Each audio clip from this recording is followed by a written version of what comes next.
Welcome to the Long Range Mountains Federal Election 2025 Candidates Debate here in Corner Brook, Newfoundland and Labrador.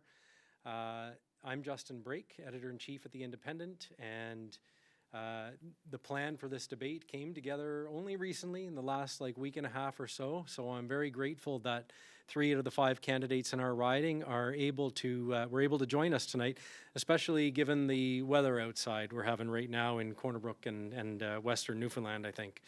What we're going to do tonight is have a fairly relaxed sort of debate where we aren't going to be, we're not, obviously we have a beautiful backdrop and a beautiful setting, but this isn't going to be the intense kind of leadership debate that you'll see on CTV or CBC or Global. I'm joined by 3 of our candidates here, and we've all talked and agreed to have a respectful conversation / debate. Candidates will have a chance to respond to one another. Those tuning in at home might notice that we're missing 2 candidates from the Liberal and Conservative parties, and I just want to say at the outset before we begin that all 5 candidates were invited to participate, and the Liberal candidate Don Bradshaw and Conservative candidate Carol Anstey declined our invitation. We decided to go ahead with the event anyway because we have 3 other candidates in our riding of Long Range Mountains, which is all of Western Newfoundland and the Northern Peninsula, and they have policies and platforms, and they're running in the election because they care about their community, the communities in Western Newfoundland and the people who live here. So it's equally important for them to have an opportunity and a platform to share their views and their policies, and it's also important, I think, for us all, an important thing to have the civic engagement ahead of elections, because quite often we vote for the party or whoever has been in power for a long time in past and over previous elections. So it's important to hear from all candidates, and that's why I'm honored that these 3 are able to join us. I'll introduce them, and then I'll talk a little bit about the rules and the format for the debate. So to my far right is Robbie Coles, independent candidate in Long Range Mountains. Good evening. And to his left, Pamela Geiger for the People's Party of Canada. And to my immediate right, Sarah Parsons from the NDP. So I'll just take a moment to explain what the debate is going to look like. In a few moments, I'm going to give them an opportunity to first talk a little bit about their platform, what they're hearing at the door, and to introduce themselves. And we are going to have several rounds. What we're going to do in that first round is the candidates can talk about their platforms. The second through 7th rounds, so the next 6 ones, I'm going to give a topic, name a topic, which they've all been given in advance, but they weren't given the specific question. So the order is was also not predetermined. I just decided it right before we began. So, and then we will be going, each person will, the candidate who gets to respond first will have 2 minutes to respond. And the second candidate then will have 2 minutes to respond, say their own thing about the question, or to respond to the previous candidate. And then the third candidate will also have 2 minutes. But then for each round, the first candidate for each round gets 1 minute to kind of clue up any thoughts or address anything that was said to them or that they want to add following the other 2 candidates' responses. And then after that, if we have time, which I'm hoping we will do a final round where anybody in the audience who has a question can do so. We have a fairly small audience in person here today. As I mentioned, the weather and the roads outside are treacherous. So we have a fairly small audience in the studio, in the theater here. But we're hoping that people are going to be watching online. We're also going to rebroadcast the debate on our website within the next, probably tomorrow, I would say. So, with all that said, let us get started. So, we decided, we drew numbers before we went on air here, and Robbie Coles is going to get to go first. So, Robbie, I'm going to ask you to start, and you can introduce yourself and also maybe tell us what you see as the major issues facing the residents of Long Range Mountains. You can tell us what you're hearing at the doors, and what you would do for the people of Western Newfoundland, Northern Peninsula, if you're elected. Okay, my name is Robbie Coles. I grew up in a small fishing village on the Northern Peninsula, Parsons Pond, Newfoundland. I've got over 20 years in oil and gas experience, domestic and international, with 15 years offshore in Newfoundland. I've been in municipal politics going on 8 years. I'm the mayor of Cormac, where I currently reside. And I'm the owner-operator of a family fruit and vegetable farm in Reedville, Newfoundland. I'm a blue-collar worker, working family man with 2 daughters, one starting post-secondary education this year and one graduating post-secondary education at CNA. She's graduating mining engineering technician, which I'm both very proud of them. So, you know, I decided to run as an independent candidate so I wouldn't be bound by party politics or pressured to prioritize economic interests of other regions over our own.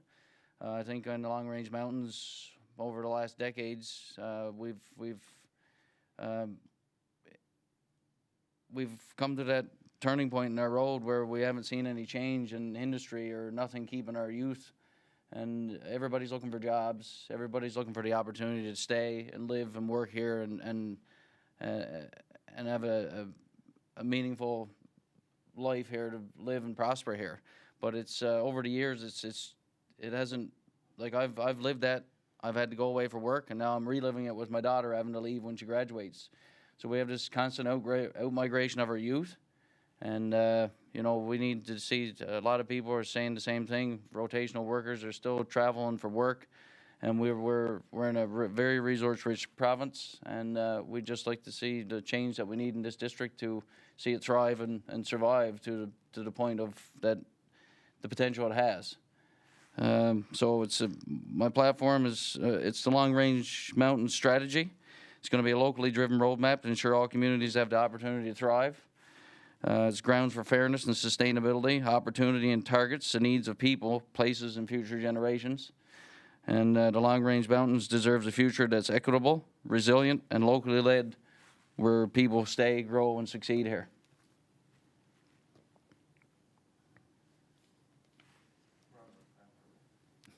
Perfect. Over to you, Pamela. I'm Pamela Geiger, and I'm running with the People's Party of Canada. Similar to Robbie, I would have never gotten involved in politics because of party politics. However, the People's Party has differed a little bit in that regard. We're allowing people to have a voice, and their platform and their morals and values fall in line with what I strongly believe as a serial entrepreneur and a business coach. I've helped many people grow. I help advocate for many different groups and communities, and I'm very driven on building community and making sure that the communities are sustainable in an ever-evolving time. So the People's Party, when I read platforms, simply allowed the people to have a say, and what they're running with is very traditional in means of what Canadian culture and what our morals and values generally would stand for.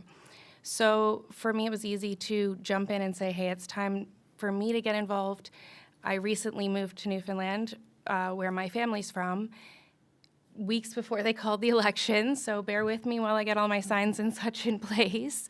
But I've seen the struggles that Long Range Mountain has had from afar, having been in Ontario while my family's here, and seeing how people are having trouble fostering change from here. So for me to transfer into this riding, to be able to run and represent the people is an honor, and I'm hoping to be able to help bring Long Range Mountains some change so that we can start to see some growth here and sustainability. Okay, thank you.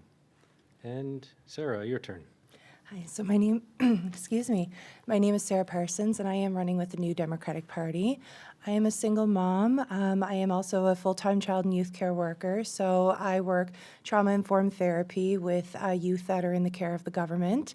And on my days off from that, I work as a student assistant in our education system from K to 12.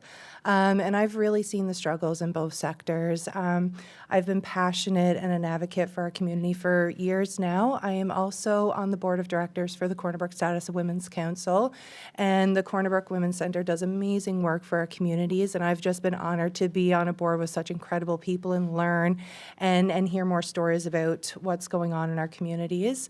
And I've also been the NL NDP executive representative for the Western region for the last year and a half. So I've been talking with people and writing reports to the provincial party and hearing just the stories and the cost of living in our healthcare system. And it's just been so frustrating, and a lot like you guys, it's just been really, really frustrating to see nothing happen and nothing get done. And, you know, working in the education system, seeing how underfunded our schools are, and then the healthcare system, and, you know, hearing that there are patients that can't stay in the retirement homes any longer because either their dementia has progressed and has become a safety hazard. So the only option for them is, you know, up in a utility closet at the brand new hospital that was just built. And we have no non-acute care facilities here for them. And, you know, in Newfoundland alone, the aging population is, you know, 65 plus. There's over 120,000 people, and we need to be proactive because in 20 years' time, that number is going to continue to grow. And, you know, much like Robbie said, it's retaining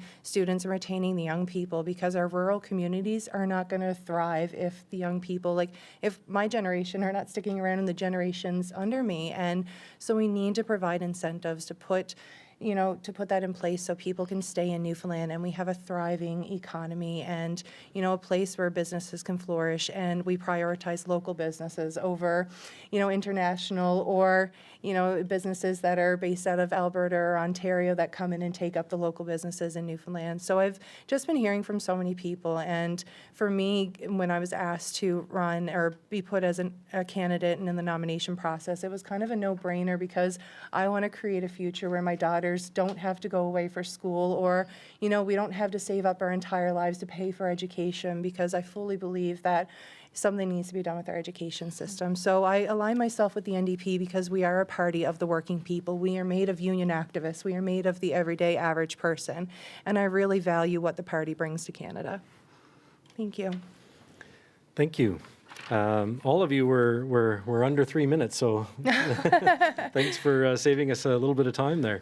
I didn't explain, I don't think, but so we're going to go into the next set of rounds here now. So everybody's, each candidate has two minutes, and then the first candidate will have a minute to respond at the end.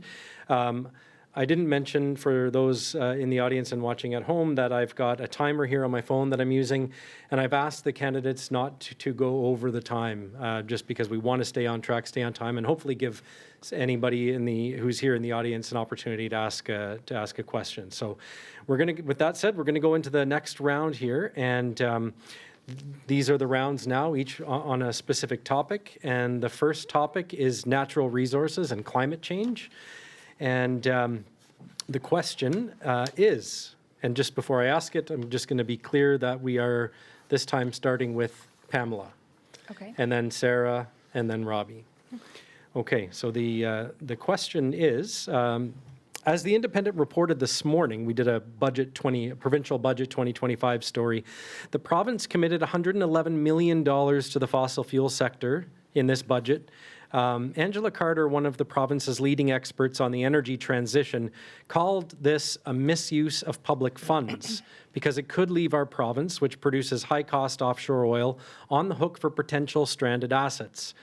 The International Energy Agency projects that global demand for oil will peak before the end of this decade, so meaning in the next 4 or 5 years before going into decline.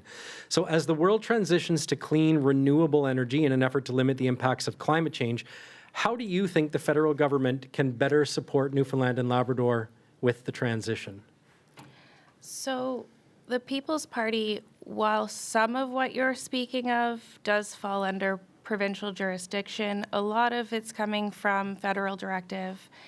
And the People's Party is standing for tapping into our natural resources and removing trade barriers and removing any sort of carbon tax from what we're pulling so that our economy can flourish, but then also the people in the economy can flourish. It would open jobs. It would make trades between interprovincial as well as with other countries much more easier and fluid, and there would be a lot less overhead cost to doing such business, therefore lowering costs to be able to start up, to be able to build the economy. Okay, thank you. Sarah, your 2 minutes begins now. Yeah, so here in Newfoundland, we definitely need to utilize our resources, but we also need to remember that when it comes to increasing any oil production, we have to keep in mind the Indigenous and First Nations, Inuit and Métis people, and honor the rights of the UNDRIP. And so any decisions on increasing oil production, we would have to include those voices and unions and workers at the table as well. And the NDP fully believes in working with everyone involved in this sector. You know, at the end of the day, we are pushing for a more sustainable green energy, but we also realize that can't be done overnight. So it will be a transition into that energy sector, and we do need to support what Newfoundland is producing right now. And like Pamela said, a lot of it does fall under the provincial, but the federal can put policies in place where we can, you know, open trade deals across Canada and produce more oil within Canada, and, you know, whichever allies that are coming on, that we obviously need to decide who our allies are, but also produce and, you know, promote Canadian trade and Canadian-made production. So, you know, the NDP stance is, yes, we are aiming for a more sustainable green energy, but we do realize that takes time, and we can't just up and cancel productions that are going on right now. We do need to take in consideration everyone who is working on those productions, talk to energy companies, talk to unions, talk to the Indigenous nations, and really come up with a solution together to come up with what's best for Newfoundlanders. Okay, thank you. And Robbie, your 2 minutes begins now. So we're sitting on a wealth of natural resources, oil and gas being one of them. Right now, many of our resources are being developed for the benefit of others and not being developed at all. To truly unlock our potential, we need policy change. It's time to eliminate the consumer carbon tax and the industrial carbon tax policies that disproportionately affect our local businesses and families. So these taxes place an unfair burden on the people and hinders economic growth and development. And in addition, the federal oil and gas emissions cap is hindering growth and development. We need to eliminate the cap and develop a more flexible, localized approach that allows us to meet our climate goals while ensuring the prosperity of the resource industries that are backbone of our economy are run by. So the vision is to build a diverse, sustainable, resilient economy and deliver jobs which promotes responsible development and minimal environmental impact while using our natural wealth to benefit our communities and people. So we'll get into the climate resilience and industrial sustainability program that it's a part of a strategy for the future, but it's not just for government initiative. It's innovation fund designed to reinvest industry contributions into clean technology and not for government revenues. So it's non-punitive. It prioritizes collaboration and flexible progress over penalties. It's building incentives, recognition of high-performing facilities, potential for fast-tracking permitting, and accountability. So non-compliance leads to delayed approvals and temporary suspensions of environmental permits. So we need those initiatives we have to. Everybody talks about export and trade. We need to be able to put our resources across the country, first and foremost, and within the provinces to promote domestic growth. And then, yeah. Sorry, you're out of time. That's okay. Okay, Pamela, you have 1 minute now, if you like. I honestly love a lot of what both of the candidates here are saying.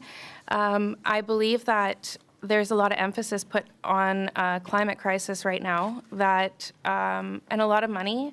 While it needs to be there, and we need to be paying mind to it, I think that some of what's happening, like you said, needs to go more towards a policy change and a reform on policy to ensure that the provinces are benefiting better than they are right now. Okay, thank you. All right, so we're going to go to the next round, which is healthcare. Healthcare is a provincial jurisdiction, but provinces receive federal funding through the Canada Health Transfers program to support their healthcare systems. In March 2024, the government of Newfoundland and Labrador and the federal government signed a $256 million three-year agreement for the province to improve healthcare. And that plan includes expanding access to family health services, increasing health workers and health services to reduce backlogs, increasing mental health and substance use services, and modernizing health data systems to ensure more patients can access care. There's long been a debate and disagreement over the Canada Health Transfer System, including whether the federal government should put conditions on the money that it gives to provinces. If elected, how would you advocate for the people of Long Range Mountains when it comes to the federal government's role in funding healthcare in Newfoundland and Labrador? And we're going to start with Sarah this round. Definitely. Healthcare is an important topic everywhere, but I feel especially in the Long Range Mountains because we are so unique compared to places like downtown Toronto and, the big mainland cities. We have a lot of non-acute care emergencies here, and we just don't have the facilities to provide it. And so my role as an MP would be to advocate for funding and, put incentives in place for the provincial government to build more facilities. The NDP party believes in creating a pan-Canadian license so more doctors and nurses can work and travel across Canada without barriers. We also want to fast track, immigrant doctors and nurses that are, doctors and nurses in other places. When they come here, they can't work, and there's so many red tape and policies in place for them. So we want to be able to fast track their willingness to come and work in our economy as well. And also, we need to put incentives in place for locals, who want to be nurses and doctors to help pay for their education and, get them back to the rural area so they can help their communities, because a lot of these people want to stay, they just don't have a means.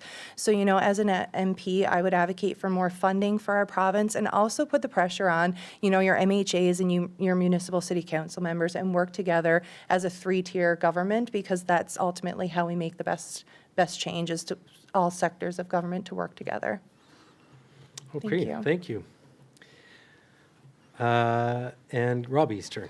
Your 2 minutes begins now. So our healthcare isn't just a service, it's the foundation of our communities. But right now, healthcare is in a crisis. We're facing doctors and nurses shortages, and it's unacceptable wait times for basic care. So we need incentive programs for the mobile and community-based care. Expand mobile health unit, bring healthcare to the people. We need to fund incentives for healthcare professionals to live and work in the region. Expand mental health services, safe addiction support and wellness programs, and education and training incentives for locals, tuition waivers and guaranteed job placements for locals pursuing healthcare education. Fund upgrading and bridging programs, diploma to degree or advanced practice, and utilize responsible immigration to fill job gaps. The funding side of it, there's a lot more funding out there we can get for healthcare and fixing the crisis that we have at hand. So the long-term goal is a region where people can access consistent, high-quality healthcare close to home, supported by local professionals, technology, and wellness first. And it's the amount we're getting from federal funding to provincial funding. If we develop our resources in the province, we can highly take those revenues generated from resource development to fund our own healthcare and not have so much dependency on Ottawa's handout for healthcare. Okay, thank you. And Pamela, your 2 minutes begins now. Thank you.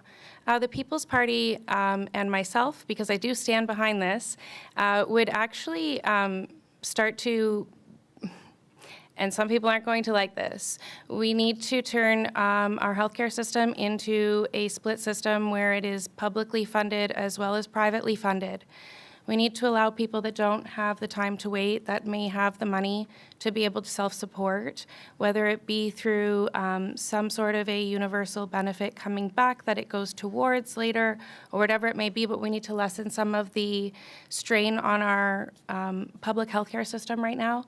But with that being said, we also need to look at the health transfers, where they're going and how much is going where and where it's being used. And then we need to look at things like allowing our healthcare professionals who stepped out of our healthcare systems during the pandemic due to red tape and rules that needed to be followed, otherwise they were losing their licenses. These things need to be reverted. These doctors, these healthcare professionals need to be given their jobs back, or they need to be given an opportunity to start a practice. That isn't necessarily where the ministry would like it to be, but where the healthcare professional that is operating a small business would like it to be. And that would lessen a lot of the strain on the centralized systems that we have. You have to go to this hospital, this is how this is working, this is your wait time. There needs to be a reform in some of our healthcare policies, and we really do need to open the doors back up for Canadian citizens to come back to work where they should be.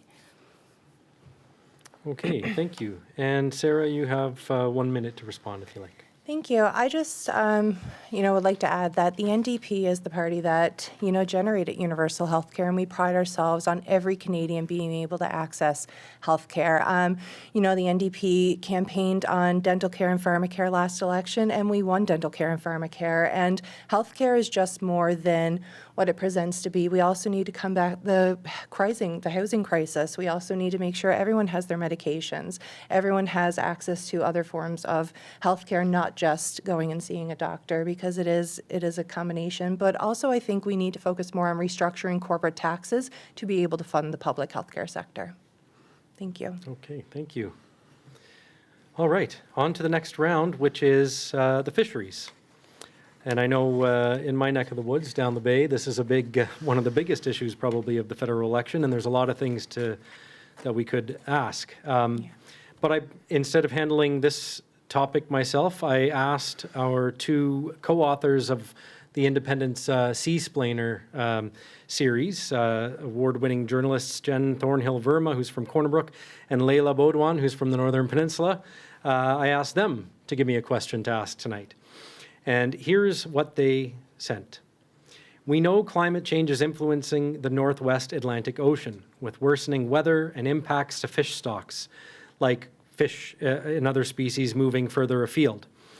What do you propose to do to address the pressures of climate change on wild fisheries? And sorry, we're starting with Robbie this time. Okay, well, we know that the inshore fisheries are the cornerstone of our coastal communities, but they're facing serious challenges. So due to over-regulations or shrinking quotas, external pressures, they're at a brink. So with the evolution of climate change, it's, we have to create a value-added industry where we can target species that are available, and the fish stocks need to be managed in a manner that, it's a rebuild key fish stocks and science harvester collaboration to restore the stocks. But a key recovery to that is harp seal harvesting and a marketing strategy to control that population, to grow stocks back to where they need to be. We just can't keep predatory species multiplying exponentially at bay. So that is a driving factor also with stocks and climate change. With the climate change initiatives that are out there and tech that's out there for support with identifying value-added species, I think it's a great approach for local first science-informed and community-driven and transparent fisheries. This plan will modernize or quality, protect the inshore ownership, enforce owner-operator fleet separation rules, and prioritize local access over corporate consolidation. And they'll put a plan in the future of our fisheries back in the hands of coastal communities, building a modern, sustainable, fair fisheries and economy for long-range mountains. Okay, thank you. Pamela, your turn. Your 2 minutes begins now. Thank you. The People's Party and myself would stand for, we do need to protect the fisheries 100%, but there isn't necessarily a climate change crisis. As I said earlier, climate changes, and it has the entire time that we've been here.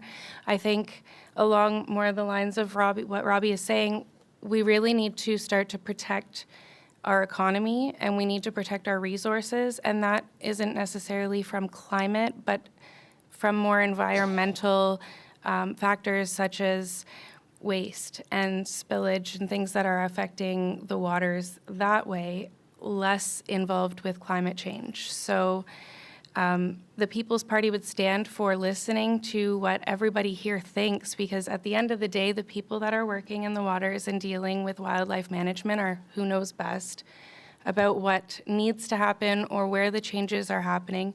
And we would work to make policies that support long-range mountains and the fisheries. Okay, thank you. And Sarah, your 2 minutes begin. Yeah, so the fishing is a passionate topic for mine. My family's worked in the fishing industry for generations, and I've worked there sometime as a child and then in university age. And so I've seen firsthand how hard these fishermen work, and it's really, it's kind of devastating each year seeing the quotas go back less and less and local fishermen being able to struggle to put food on the table, and even the bigger commercial fisheries are struggling to keep employees and justify having so many people on staff. So climate change is a real factor. Also, we do need to focus on our seal harvest.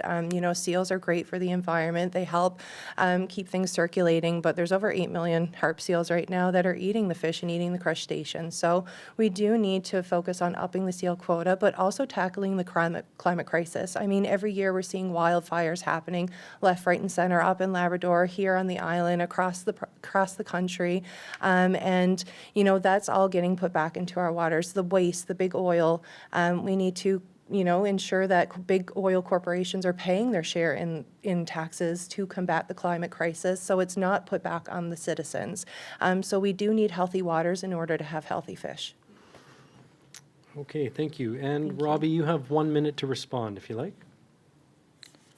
No, I think it's important for everybody to work together to achieve what they need to maintain our inshore fisheries and offshore fisheries as well. But the inshore fisheries are the cornerstone of our district. I mean, they need to be balanced in a manner that we take care of the existing species we're fishing and any value-added species that we can attainably go after to diversify the industry.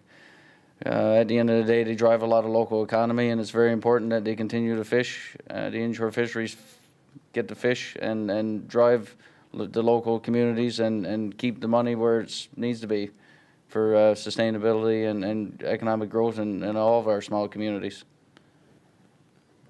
Perfect. Okay, we are on to our next round, which is, the topic is the economy, and again, a million possible questions.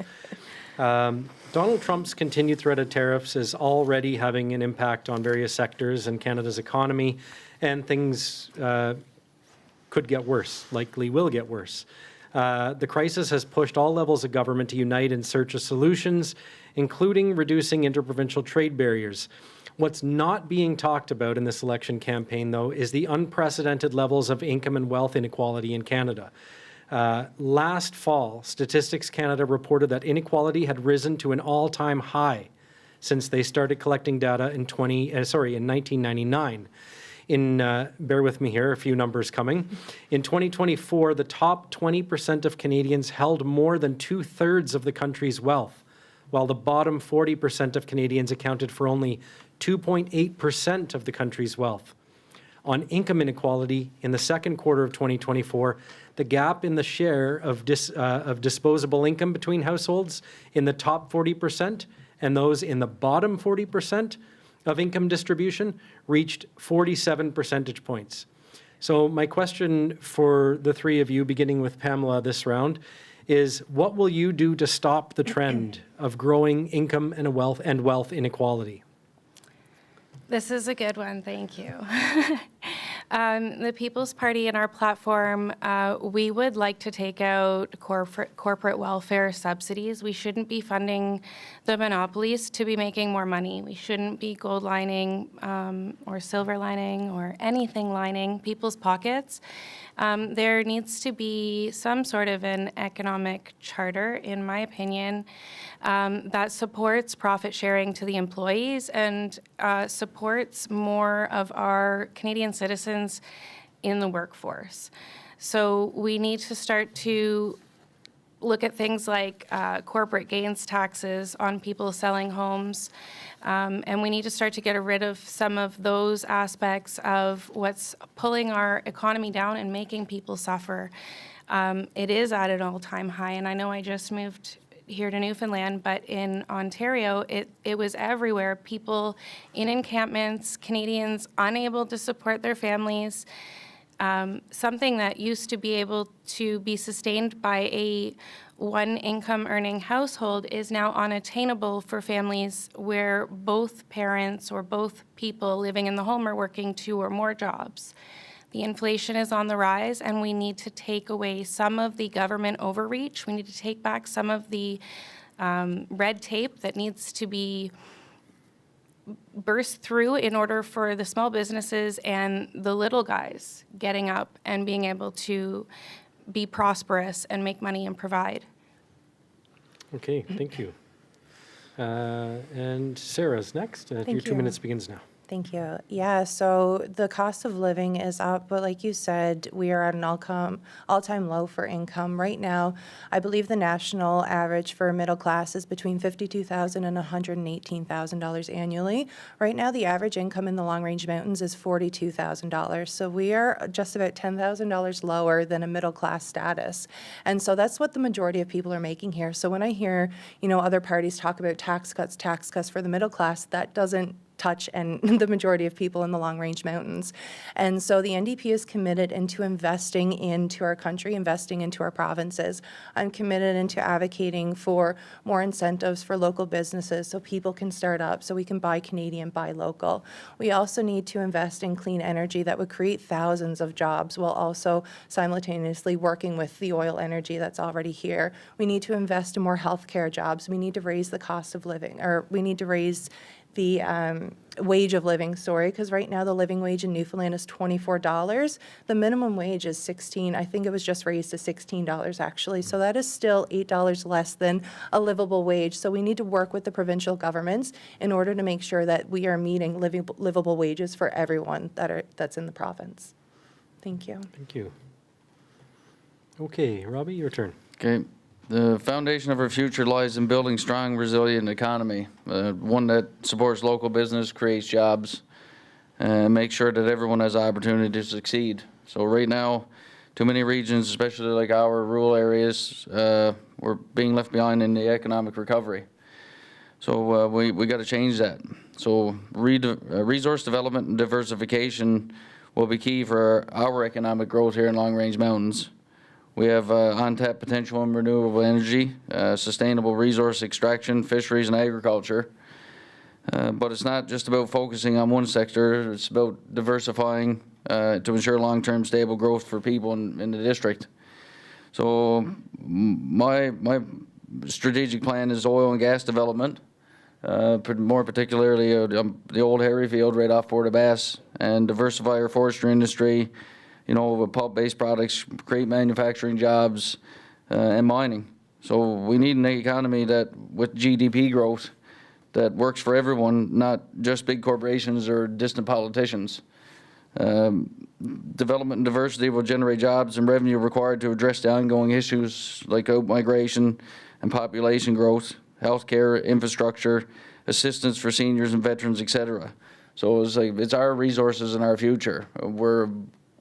We're not developing our resources the way we should be to drive the economic growth that we have in this district, for people to have well-paying jobs and be able to live a sustainable life. So I'm all for resource development and doing it correctly, properly, and bringing the jobs here for the people in Long Range Mountains. Thank you. Pamela, you have 1 minute to respond. I believe that while the living working wage right now is not necessarily matching our minimum wages, the answer isn't necessarily to bring in more government supports per se, as to open up more opportunity. And I think educating people on how to be self-sustainable and how to start a small business and how to have the Canadian dream where you have an abundance of opportunity at your fingertips, tapping into natural resources and tapping into government supports and grants for doing those things is more a way to tackle some of the economy or economic growth that could be seen here without tapping into a deficit budget. That's something that we have to definitely work at balancing and fixing in order to move forward and be able to help sustain an economically lavish province. Perfect timing. All right, well, thank you. So we're on to the next round, our second last of the topic rounds. And then if anybody in the audience has questions, it looks like we will have time, so that's good. The next topic is immigration and population. Immigrants and other newcomers play a critical role in Newfoundland and Labrador society, culture, and in our economy. They took care of the province's most vulnerable during the COVID pandemic. They're working the low-wage jobs that many Newfoundlanders and Labradorians don't want to work. And they're taking care of our seniors in personal home care facilities. They're also driving innovation in the province's tech sector. The list goes on. Newfoundland and Labrador's aging population means we will need to continue welcoming newcomers for years to come. And many argue that we also have a moral responsibility to welcome refugees who are fleeing war, violence, and the impacts of climate change abroad. The federal government recently reduced the number of immigrants it's willing to bring to Canada, and the provincial government here had to renegotiate those numbers in light of our dire need for newcomers. If elected, what would you push for at the federal level in terms of federal immigration policy?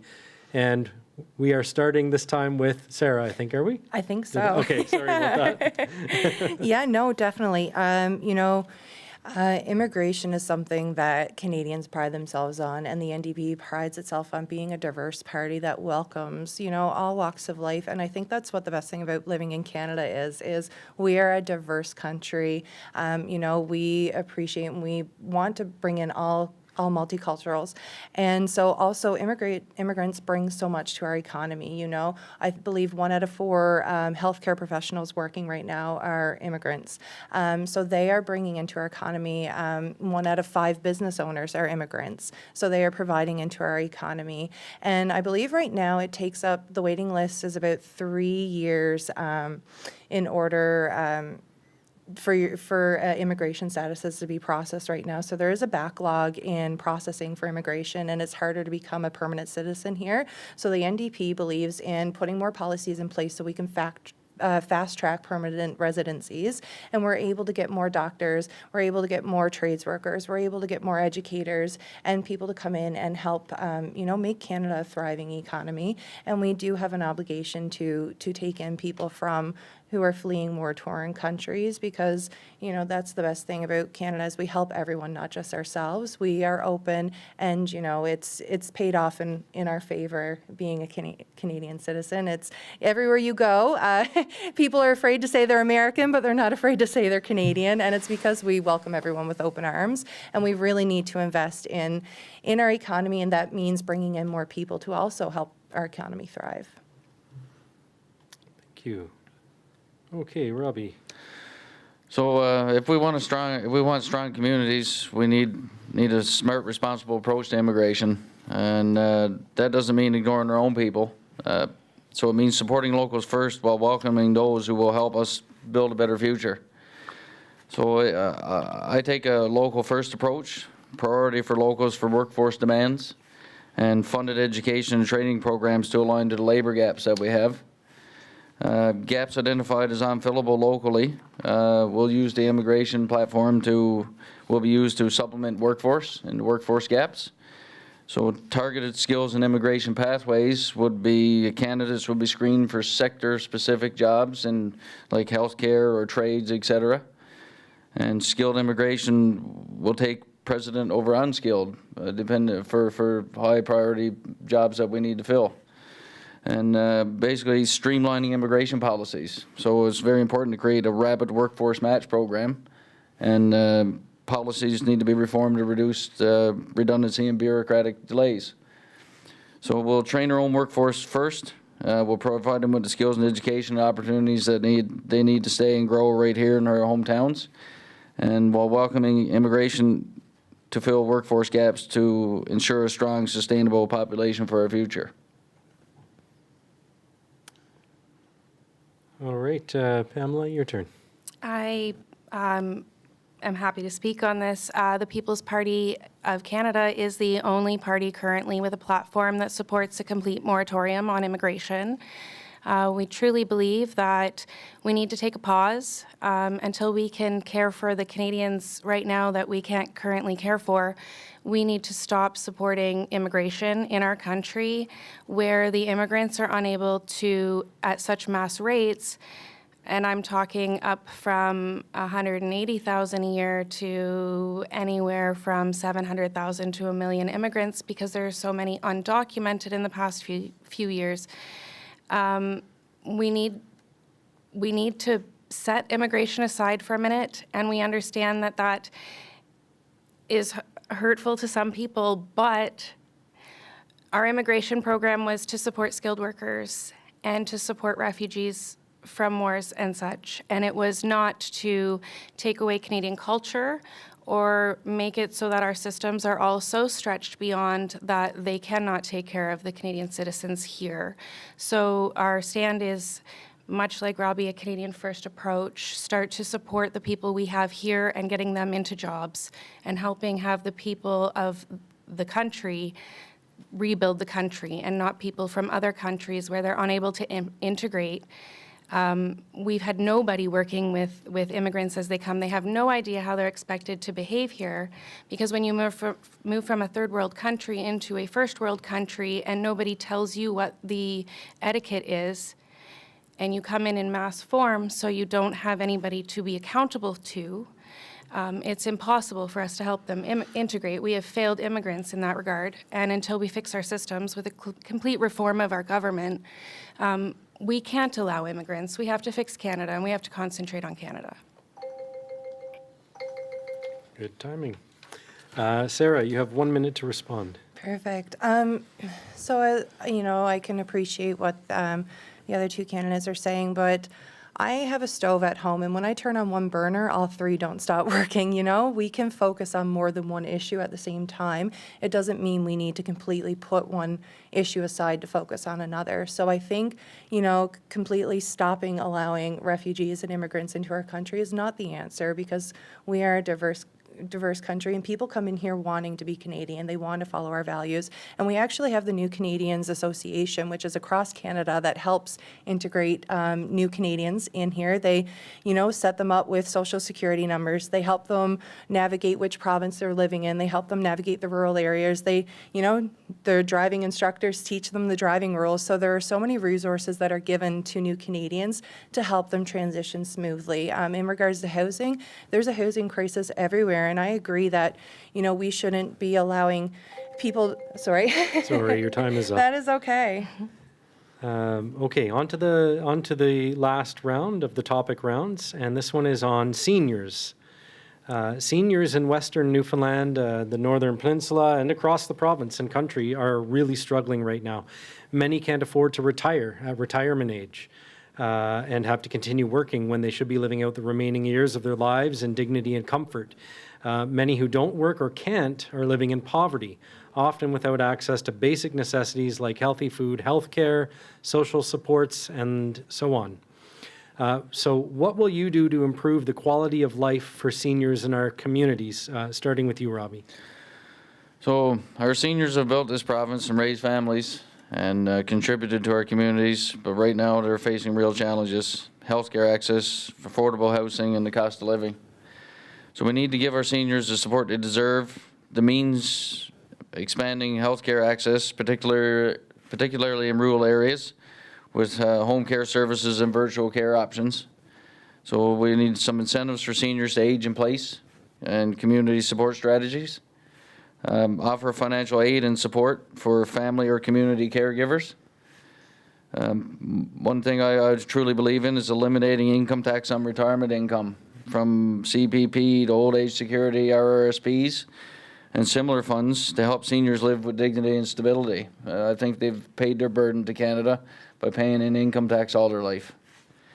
And medical benefits for seniors and veterans and their families. We have veterans and families having to pay their own benefits, and they've served our country. They deserve better. Young veterans with young families. So I think we need to, seniors build our communities. We owe them dignity and safety and support as they age. With targeted action, we can help them age in place and stay connected and live well in our district and in Newfoundland, Labrador, and the country. Okay, excellent. All right, Pamela? Our seniors, along with our veterans, need to be taken care of. Absolutely. The People's Party has worked relatively hard on building policies so that we can ensure that when the budget is fixed, we're able to allot more of the wasted money that our government has spent in the last few decades where it needs to go. We need to make sure that we're taking care of our own. Absolutely, 100% the people that fought for this country need to be shown more respect. And I've had conversations in the past few weeks. Here in Newfoundland, it's a holiday. There should be more kids out at a cenotaph on Remembrance Day. We should be showing more respect to our seniors. We should be trying to grow our community to ensure that our seniors are always taken care of and leading by example in that regard. So the People's Party and myself firmly believe more attention needs to go on to making sure that our seniors are not living paycheck to paycheck. They're not unable to afford healthy food. The highly processed foods in our supermarkets now might be the cheapest option out there, but they're not the healthiest.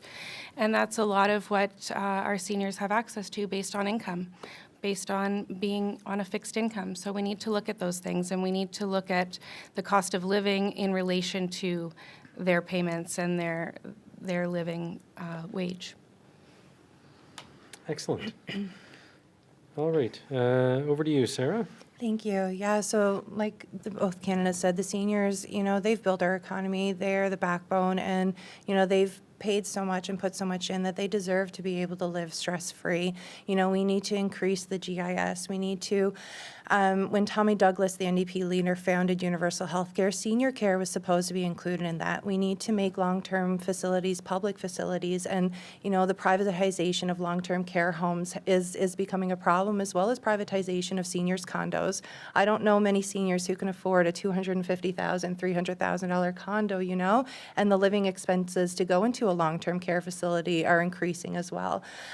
Here in Newfoundland, like I said, we have over 120,000 people that are 65 plus, and we have, I believe it's 45 to 50,000 that are the next age down that will be added into that. So we need to be proactive into funding facilities and housing for seniors. We need to keep with the dental care plan. We need to keep with the free pharmacare, ensuring seniors can afford the medications, and they wouldn't be able to afford it because it'll be free for them. So they don't have to worry about, having to skip on their power bill or skip on a healthy meal to afford their medications for the week or the month. And we also need to rely more on the public services so we can take the burden off of children, because not a lot of seniors are fortunate enough to have their children living in the provinces that they reside, especially in the rural communities. So we really need to be proactive into funding these facilities that can take care of our seniors for the rest of their time. Thank you. All right, back to you, Robbie. You have 1 minute to respond. So, as Sarah alluded there, we have an ever-growing population here in Newfoundland, and at the end of the day, why is it that most of the seniors here are alone? Mm-hmm. The reason they're alone is because we haven't had the economic growth and development to stop the out-migration of their family members. So if we can diversify and grow our economy and keep people home, it's quite potentially possible that more people will be around, more people will be able to be around their family members and give them the support also that they need. So it all goes back to about the lack of development in this district in Long Range Mountains that's driven a lot of seniors to be by themselves. Mm-hmm. And it's important that we need to diversify and grow the economy so we can keep more people in Newfoundland and we keep families together. I'm dealing with it right now. My daughter she's leaving the island portion of the province, but she has to go find work elsewhere. So that's it for the time. Thank you. Thanks to all three of you for going through those rounds so gracefully. So we now have a bit of time that we can use to take some questions from the audience. We don't have a huge audience in the theater here, so I'm also going to say for those watching on YouTube, I've just opened up YouTube and can see the chat. So if If anybody wants to send a question in right now, I'll do my best to ask it on your behalf. If you've already asked a question and I don't see it, please ask it again. I'm looking at new comments now. Does anybody in the theater here have a question that they'd like to ask? Okay. I would like to know what the candidates feel about the strength of our Canadian military right now. I understand that it might not be something that is tackled through the long-range mountains, but I would like to know your actual personal opinion on, with the ever-growing tensions around the world, what priority level do you put on the strength of our Canadian military, and what would you like to see improve with that part of our lovely country? Okay, I'm just going to repeat that because I'm not sure that your voice would come through on the recording. So the question is, what do the candidates think of the status or the strength of the Canadian military right now? There's a lot of global conflict. Am I fair to say that your question is, how would you support the military? Just their personal opinions on Okay. the matter to better understand who it is we are voting for, and their opinion on something so important to our country of Canada. Okay, your opinions on the Canadian military. Okay, so we'll start with Pamela this round because we were with Robbie last round. We Oh, definitely. sorry. I'm going to say that we had for this round, we're doing 1 minute responses instead of 2 minutes, so I apologize. So No problem. all set. Okay, so I believe that we need to support our military systems way more than we have been. Our military system used to be known as a very strong one, and it used to get called in to help keep the peace. We were peacekeepers. We have not invested in our military assets nearly as much as we need to be with the amount of conflict going on in the world right now. We've been far too busy sending foreign aid overseas to places that should be able to fight their own battles. I believe that we really need to concentrate on some of the wokeism right now and take that out of the military and make it more inviting to regular, everyday people who have now left the military. And we need to just start to build Canada strong again. Perfect, thank you. And over to you, Sarah. Yeah, I believe that our military is an important part because it is what keeps Canada safe. And like Pamela said, we are the peacekeepers. We are, the people that call when we need backup. So we need to really invest in our military sector, but also talk to the people that are working at the front lines. I can't speak to the logistics of the military because I haven't read up on every single detail, but I fully believe that, it is our Army, it is our Navy, it is the people, the boots on the ground that we need to listen to and the resources that they need and what they're seeing when they're going out too and the feedback that's brought in. I don't think government should make any decisions about anything without talking to the people who are on the front lines doing the work, especially putting their lives on the line to keep Canada the country that it is. Excellent. And over to you, Robbie.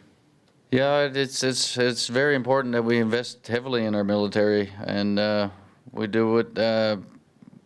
It needs major investment, and it needs the investment on the back end too. When we have people serve and leave our military, we need the investment to take care of them when they've served our country. So I'm a big advocate of investing in our military and revamping it to the point where we get it back to where it needs to be and has the dignity to serve and put it in and give people the option to serve under a dignified military in Canada and serve with honor and support them when they decide to leave the military and return to civilian life. So I do think we need to invest in it heavily, and it needs to be done right. And because at the end of the day, if conflict comes knocking at our door, right now we're in a very sad state of affairs for our military to be able to take care of us. So we need major investment. Okay, thank you for your responses. I saw another hand up in the back there. Thank you to all the candidates. Many of the issues discussed tonight disproportionately affect women and gender diverse folks. I'm thinking about, you talked about income inequality, good jobs, ways to get ahead in society. We know that the current government, just over the past year, has eliminated the position of Minister for Women and Gender Equality. Yeah. If elected, what would you do to advance the situation of women and gender diverse folks in the country? So the question was pointing out how the government has, the federal government has eliminated the Office of Women and Gender Equality, and what would the candidates do to, sorry, can you just say that again? What would you do to support the status and the economic situation of women and gender diverse folks in the country?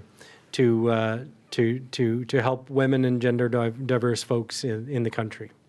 Okay. We are starting with, sorry, That one's me. that's you. Okay. I think so. With Sarah this time, sorry. Yeah. Go ahead. Right. Yeah. That is a great question. And also the women's funding just got cut. So the orientation of trades and technology that was solely focused on women and gender diverse folk, implementing them into the trades world, their funding was actually cut.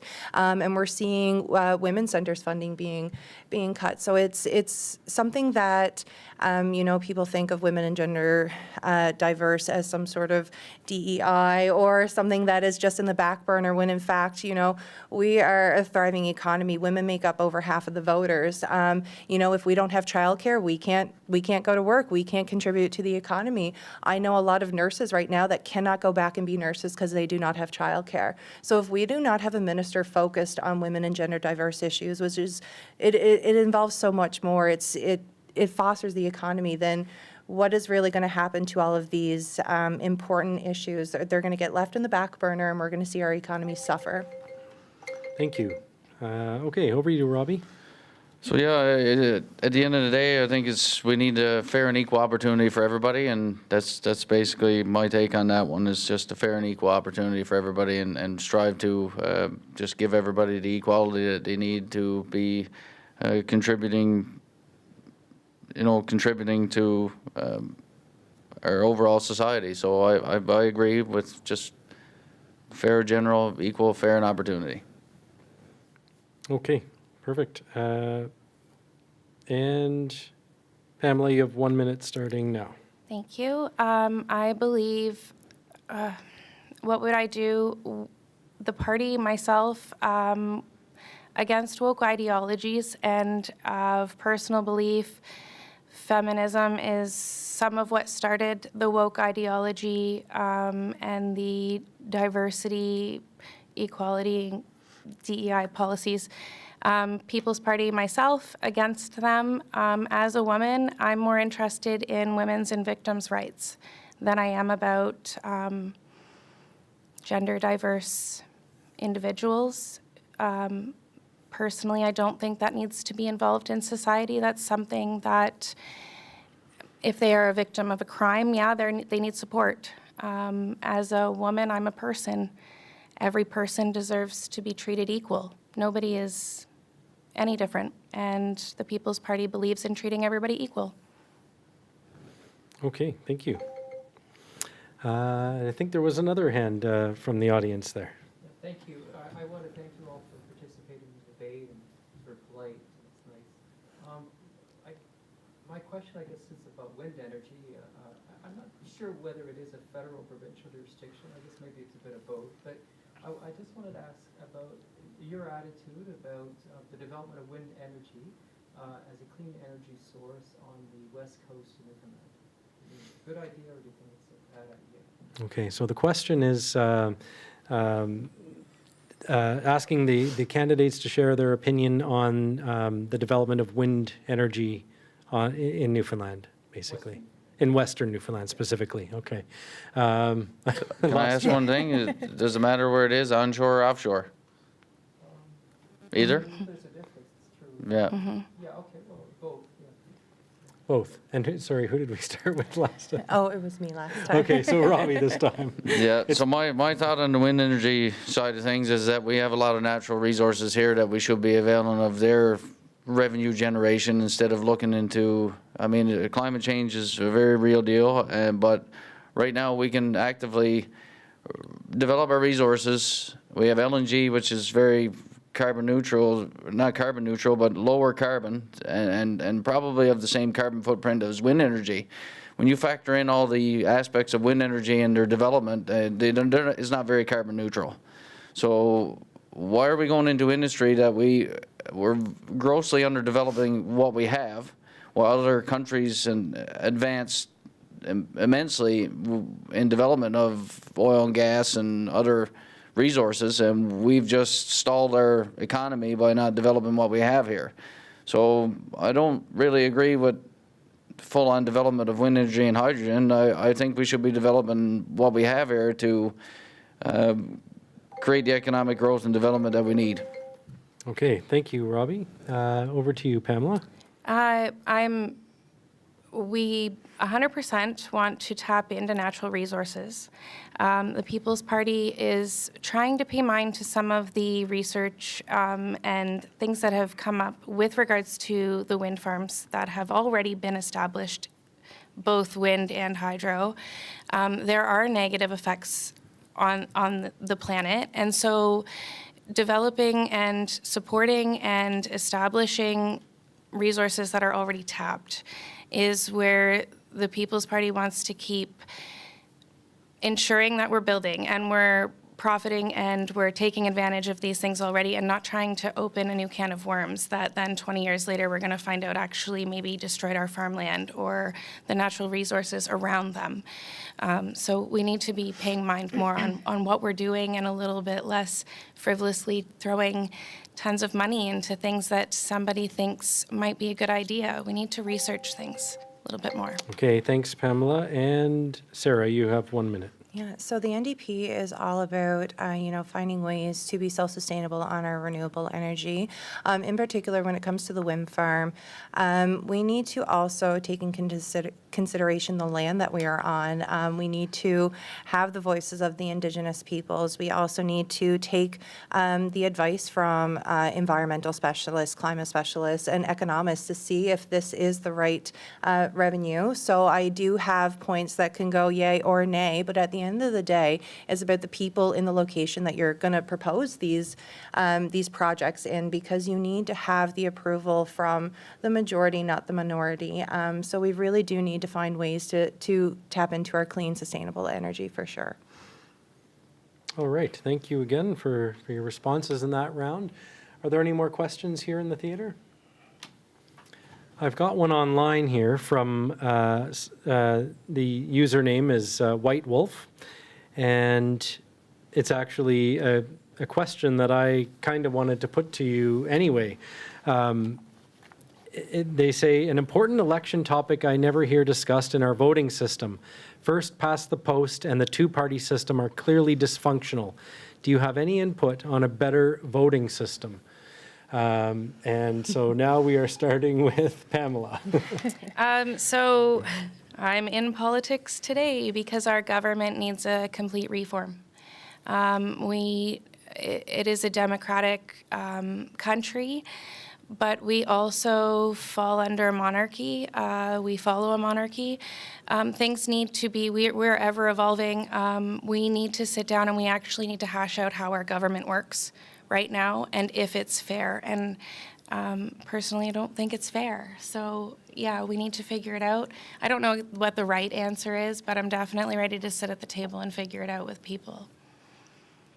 Okay, thank you. Sarah, you have 1 minute. Definitely, yeah. The two-party has been, a form of voter suppression for so long. The red or blue. And I've heard so many people say they'd want to vote for an independent, they want to vote for NDP, but it's red or blue, and their family members have always voted Liberal, Conservative, so that's what they've done. But we really need to get back to electing people who truly care about our country and truly care about our provinces. And we do also need to, I believe, this whole system of, whoever has the most MPs gets to select the Prime Minister, and, the people don't get to select the Prime Minister. So there are ways that we need to reinvent our voting system that is more favorable for the everyday person, not just those in a certain tax bracket. Okay, Definitely. thank you. And Robbie, you have 1 minute. So yeah, it's the voting system we have here. I mean, it's either been blue or red. I mean, it's Liberal or Conservative, and that's the way it's generally gone. But it hasn't been really working out for us here in this district. I mean, over the years, over the decades, I mean, it's been the same old. I mean, we need to give options and choices, and people need to be able to hear and listen to their choices. Because right now it's the same thing. You drive the highway now, it's just blue and red signs everywhere, like they're banging them out left, right, and center, and it's an illusion. I mean, we deserve to understand, have more options out there, and we need more people to run independently to, you know, parliamentary democracy. That hasn't really been in our favor over with the coalition government we've had going on in Ottawa. I mean, we're following the monarchy system and parliamentary. Your time is up. Yep. I have another question online. It's coming in 2 posts there. So the person, the username Daryl Shelley, is asking, can each candidate tell us about themselves? Bilingual, education, family, travels, qualifications, that puts them in a strong position to work as an MP and represent the District of Long Range Mountains on a federal level.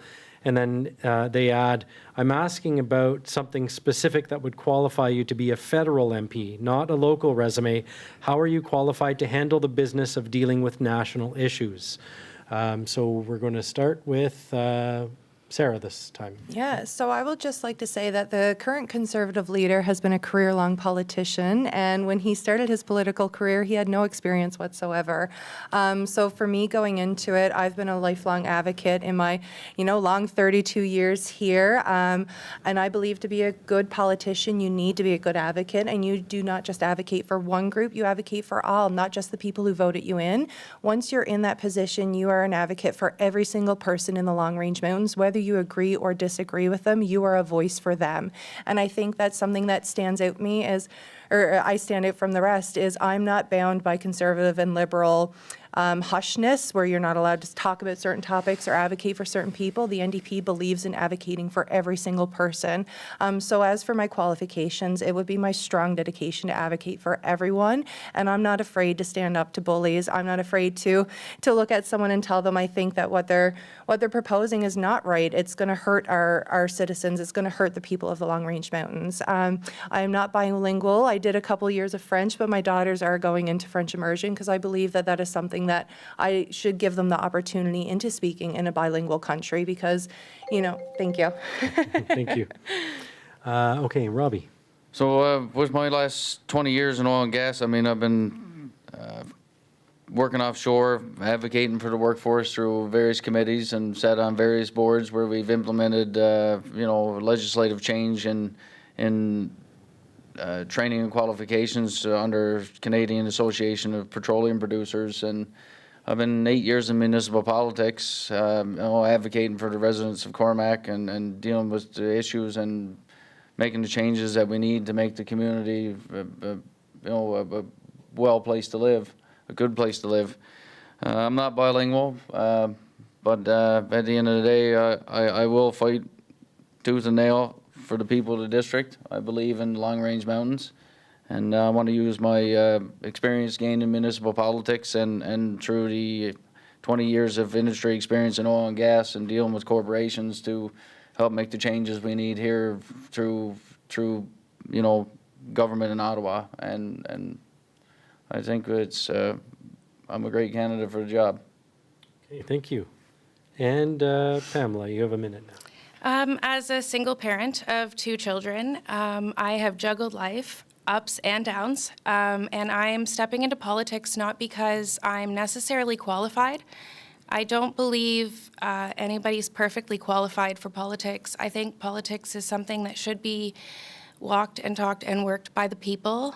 Our democratic state, we should be allowing the people to have a say. So I'm stepping up and I'm saying, hey, I've got some management experience. I've been a great advocate for people. I stood up for our kids when they needed to be stood up for. And I know how to juggle life when it's hitting the fan. I've walked all lives. I've been up, I've been down. But at the end of the day, I'm fighting because I see systemic issues in such a big way, and I've experienced them and am experiencing them in such a big way that we need reform on so many levels, and the only way for me to help do that so that more families are not negatively impacted, as mine have been, is reform. Thank you.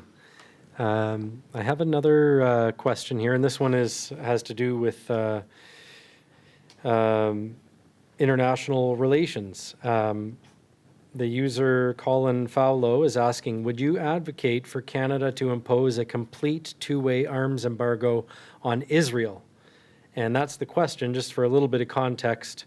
This is in relation to what the International Court of Justice has said is plausible genocide by Israel against Palestinians. So the question is, would you advocate for Canada to impose a complete two-way arms embargo on Israel? And we're starting with Robbie this time. All right? No, we just, we're starting with you. Oh, me. With Sarah, I think. I will start, yeah. I 100% support, did the time start Oh, yet? sorry. Thank you for the reminder. I got you. You're doing my job too. Okay. Hey, single mom, multitasking always. Myself and the NDP do support a two-ways embargo. We fully believe that our taxpayers' dollars should not be going towards anyone that is participating in genocide. And, we need to fight for all people, not just the select few. So, in regards to, putting our money where our military and everything goes, we should not be funding another country's genocide. And, it's just seeing the treatment of, innocent lives that are being lost. It's absolutely terrible and heart-wrenching and gut-wrenching. And, knowing that our taxpayers' dollars have been funding some of that, it doesn't sit right with me or a lot of people. So the NDP does support a two-ways embargo. Yeah. Okay, thank you. Over to you, Robbie. Yes, I do believe that we need to understand fully where our taxpayers' dollars are going and what they're actually funding. And, we need to, you're getting into the side of a national security and issues like that. I mean, it needs to be totally brought to the attention and just make sure that we're not funding, genocide or people being taken advantage of by the taxpayers' dollars. And, that's... Okay, thank you. And Pamela, you have 1 minute. We shouldn't be sending money anywhere. We should be spending our money here in Canada on the people here in Canada. There's not, I don't have a whole lot to say about it because we really just shouldn't be sending money for foreign aid for anything that we cannot fix. We cannot fix other countries' problems. We can only fix our own. Okay, thank you. I have a question that wasn't part of it, but it's wasn't planned, was one of the topic rounds. But I do have a question here from two of our contributors for the Making Connections column on The Independent. Making Connections is a column about transportation and all the things that intersect with transportation. So this is coming from Robin Whitaker and Elizabeth Yauman. Surveys indicate that cost of living is the top issue for Canadians in this federal election, and we hear a great deal about the cost of housing and groceries. We hear much less about affordability issues related to transportation. Yet Rate Hub indicates that transportation is the third largest expense for most households, only slightly behind what they spend on food. This is due to the high cost of car ownership, which Rate Hub estimates at $1,370 a month in Canada. If you're elected MP, how would you work to lower the cost of transportation for families living in long-range mountains? And we will begin with Robbie this time.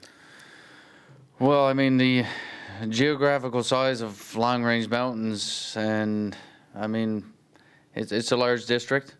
I mean, we can look at rideshare programs and stuff like that. In the past, we've had bus services within the district. There is local bus services right now from town to town, like smaller bus services that are available to get residents from rural communities into centers to do their daily needs or buy their groceries. And at the end of the day, it is a large district, and it's to implement. It's got to be a ride-sharing program or a community strategy put together in communities to possibly put transportation options within communities that are really far out there and get people into where they need to go. So, we look into a strategy where we can possibly use a community program for people with no transportation to avail of. Sorry, your time is up, and it is Pamela's turn now. We need to start to support more of the transportation infrastructure, I think. The roads, the maintenance costs that go along with in the Long Range Mountains, having driven the roads over the years as a child, coming here on vacation, and then now being back as an adult, the roads are atrocious. So the costs associated to owning a vehicle or to being able to sustain any sort of transportation system with the maintenance costs when the roads are the way they are needs to be taken care of, in my opinion, to best stretch any dollar. So to make it easier for people to access, we make the roads better. You make the roads better, you make it easier for your social services to support whatever updated bus or piece of transportation that wants to be provided. But I think if we start at the infrastructure of it, it would improve it all around. Okay, thank you. And Sarah, you have a minute now. Yeah, unfortunately, the roads are under a municipal and provincial sector, not the federal. But, the federal government can put incentives in place for municipal governments and provincial governments to make sure that the roads are up to standard. But what we really need to focus on is getting the car companies to build their products in Canada. Right now, there are so many costs associated with the back and forth between the United States and other countries that if we can invest in Canadian products, that cost will go down. And also, putting incentives in for electric vehicles that are built in Canada. So things like that to invest in Canadian products. But we also need to look at the transportation outside of the island to fly or to go on the boat. It shouldn't cost someone to go from Goose Bay to Deer Lake, more than it costs them to go from Deer Lake to Disney World down in Florida. We also need to look at putting in funding and incentives in place for those that are in charge of the only way off of this island to lower the cost that way as well. Thank you. Thank you. Are there any more questions in the theater here? We do have another one. Okay. I like my parents, and one of Robbie's oldest daughters there, unfortunately had to go away and leave our home of Newfoundland for work. So I worked away for about 40 years. And when I came back, I was met with many surprises. And not thinking I was a naive person, but I had a lot of family down the bay and also friends and family out in the Port Peninsula. And of course, from our fall to spring, it gets dark pretty early in the evenings, right? And I'd be driving in and out of Stephenville or down the bay where my aunt and uncle used to live. And I'd be thinking, as soon as it got dark, well, jeepers. And I was really not connected on all the community events and whatnot, but I'm missing out. Nobody's home, the lights are all off, and I wonder where everybody is. I'd like to be involved. Only to find out, living back home for within 6 months, that they can't afford to have their lights on. Their light might be from the TV and an optional light, so they were home, but they just barely afford to have their lights on. Yeah. So I guess the question I'm saying is, and I know you can't work miracles tonight, and I do thank you for the parties that showed up, and the other ones, oh well, right? But talk about policy development, that takes time. Zal talked about resource development, that takes a lot of time.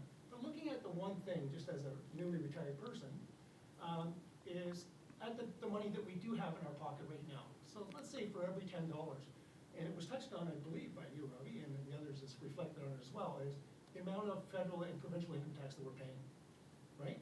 That's something we don't need to develop. We're paying that now, right? And the majority of us are paying at least 30%. And if you make a little bit more money, it doesn't take long to get up in the 60% bracket. 40% bracket. I'm not expecting you to have an answer on that, but I would say as you're moving ahead, whatever party gets elected, just be mindful of that. And we're paying, what we're paying. Yeah. And just any effort you have, I just kindly ask to try to reduce that. Yeah. Because that's the only thing we really have right now. We can wait for development and all that. And I like what Robbie and his family are doing, developing some local produce. I wish there was more, and I hope there to see that in the future, more resources that go into helping us produce our own produce. Yeah. Because it's a big part of our shopping bill. I just paid $1.75 for a green tomato today. It wasn't even ripe, right? And it's coming from, it's from Canada, but it's coming from the West, right? Mm-hmm. And we could be doing that here. Yeah. Right? So want to say, in your efforts as you move ahead, whatever party does come elected, look at any effort you can to reduce our provincial and federal income tax. Yep. Because that's money we currently do have. Okay, so to summarize all that up, if we are going to ask the candidates to address something, it's what would you do to reduce federal income taxes? Is that the, Provincial and federal, right? okay, so what would you do to reduce federal income tax, and to what extent that would overlap or that would intersect with their ability to influence provincial taxes? I'm not 100% certain, but let's hear what they have to say.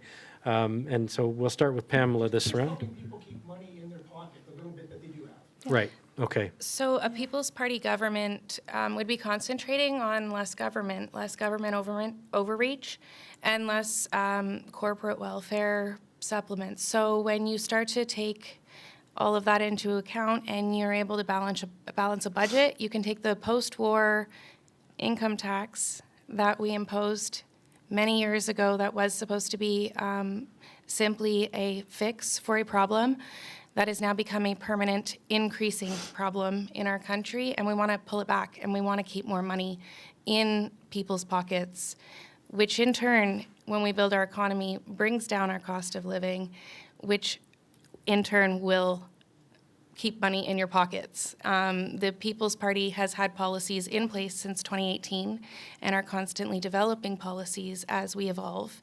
You can go on our website and read them. They're listed all year round. They don't change, and it's the same thing that we've operated on from the beginning of time, and it's cut some of the red tape. Sorry, your time is up, and we do only have a few minutes left, so this will be the last question. We have 2 more responses, and Sarah, your time begins now. Perfect. Thank you for the question, and it's true. And like I stated earlier, the Long Range Mountains, our average income is a lower class income. So these tax cuts that, the Conservative government and the Liberal government are proposing for the middle class aren't going to reach the majority, and especially our seniors who are on a guaranteed income support.